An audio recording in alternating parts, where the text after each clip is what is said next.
சக்திவேல் அடுத்த வார எபிசோடில் பார்த்திங்க அப்படின்னா, தேனுக்கு வந்து ஒரு ஸ்கூல்லேருந்து ஆர்டர் வந்து நிறையா கிடச்சிருக்கு. அங்கே பார்த்திங்க அப்படின்னா, அவங்க போய் அளவெடுத்து தைச்சு கொடுக்கறதுக்காக போகிறாங்க. இவ்வளோ பெரிய ஆர்டர் கிடச்சதில் எனக்கு ரொம்பவே சந்தோஷமாக இருக்குன்னு சொல்லிட்டு தேனும் அவங்க ஃபேமிலியும் ரொம்ப சந்தோஷப்படுறாங்க. அது மட்டும் இல்லாமல் தேனுக்கு ஹெல்ப் பண்ண அவங்க அத்தையும் மாமாவும் வரேன் அப்படின்லாம் சொல்கிறாங்க.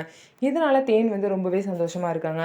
இன்னொரு சைடு பார்த்திங்க அப்படின்னா, தென்னரசு வந்து இந்த மாதிரி கடத்தி வச்சுருப்பாங்க. சிவபதியும் அவங்களோட பையன் வேலுவும் கடத்தி வச்சு, நீ ஒழுங்காக வந்து மரியாதையாக வந்து மன்னிப்பு கேட்டுட்டு அப்படின்னா ஒழுங்காக வந்து நாங்கள் சாப்பாடு கொடுப்போம். இந்த மாதிரி அடம் பிடிச்சிட்டு இருந்தீங்கன்னா சாப்பாடு கூட கொடுக்க மாட்டேன்னு சொல்கிறாங்க. நான் எதுக்கு உன்கிட்ட மன்னிப்பு கேட்கணும், நீங்கள் என்ன பண்ணாலும் மன்னிப்புங்கிற வார்த்தையை வாயத்துலேருந்து வரவே வராதுன்னு சொல்லிட்டு தென்னரசு வந்து ரொம்பவே அடமெண்ட்டாக இருக்காங்க. ஸோ தென்னரசோட நிலைமை என்ன ஆக போகுது, தென்னரசு என்னதான் பிரச்சனை கொடுத்தாலும் தேன் அதெல்லாம் சமாளித்து நிம்மதியான ஒரு வாழ்க்கையை தான் வாழ்ந்துட்டுருக்காங்க. ஸோ தென்னரசோட நிலைமை என்ன ஆக போகுது, இவங்க கையிலேருந்து தென்னரசு எப்படி தப்பிக்க போகிறாரு அப்படிங்கிறத நம்ம பொறுத்திருந்து பார்க்கலாம். நம்ம வீடியோ உங்களுக்கு பிடிச்சிருந்தா நம்ம வீடியோவை லைக் பண்ணிக்கோங்க. மறக்காமல் நம்மளோட சேனலை சப்ஸ்கிரைப் அண்ட் ஹைப் பண்ணிவிட்டு பாருங்கள்.